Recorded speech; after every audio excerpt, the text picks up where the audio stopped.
ایک شخص نے چڑیا پکڑنے کے لیے جال بچھایا۔ اتفاق سے ایک چڑیا اس میں پھنس گئی اور شکاری نے اسے پکڑ لیا۔ چڑیا نے اس سے کہا، اے انسان، تم نے کئی ہرن، بکرے اور مرغ وغیرہ کھائے ہیں، ان چیزوں کے مقابلے میں میری کیا حقیقت ہے؟ ذرا سا گوشت ہے میرے جسم میں، اس سے تمہارا کیا بنے گا؟ تمہارا تو پیٹ بھی نہیں بھرے گا۔ لیکن اگر تم مجھے آزاد کر دو تو میں تمہیں 3 نصیحتیں کروں گی جن پر عمل کرنا تمہارے لیے بہت مفید ہوگا۔ ان میں سے ایک نصیحت تو میں ابھی کروں گی، جبکہ دوسری اس وقت جب تم مجھے چھوڑ دو گے اور میں دیوار پر جا بیٹھوں گی۔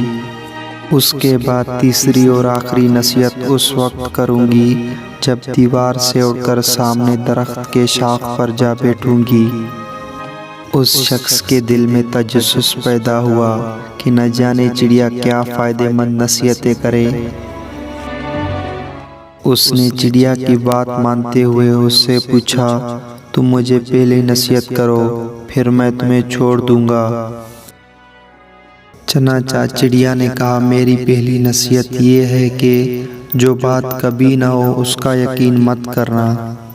یہ سن کر اس آدمی نے چڑیا کو چھوڑ دیا اور وہ سامنے دیوار پر جا بیٹھی۔ پھر بولی، میری دوسری نصیحت یہ ہے کہ جو بات ہو جائے اس کا غم نہ کرنا۔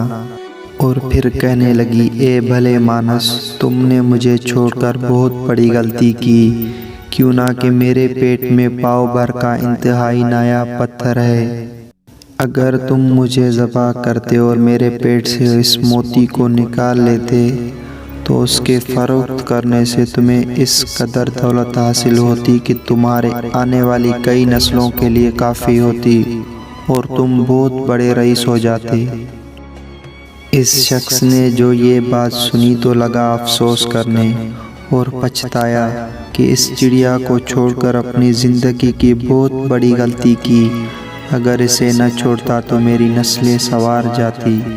چڑیا نے اسے اس طرح سوچ میں پڑے دیکھا تو درخت کے شاخ پر جا بیٹھی اور بولی، ابھی میں نے تمہیں پہلی نصیحت کی جسے تم بھول گئے، جو بات نہ ہو سکنے والی ہو اس کا ہرگز یقین نہ کرنا۔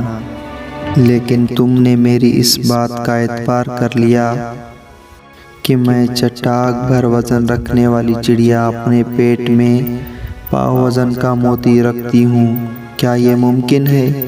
میں نے تمہیں دوسری نصیحت یہ کی تھی جو بات ہو جائے اس کا غم نہ کرنا، مگر تم نے میری دوسری نصیحت کا بھی کوئی اثر نہ لیا اور غم و افسوس میں مبتلا ہو گئے۔ خواہ مجھے جانے دیا۔ تمہیں کوئی بھی نصیحت کرنا بالکل بیکار ہے۔ تم نے میری پہلی 2 نصیحتوں پر کب عمل کیا جو تیسری پر کرو گے؟ تم نصیحت کے قابل نہیں ہو۔ وہ شخص وہیں کھڑا چڑیا کی باتوں پر غور و فکر کرتے ہوئے سوچوں میں کھو گیا۔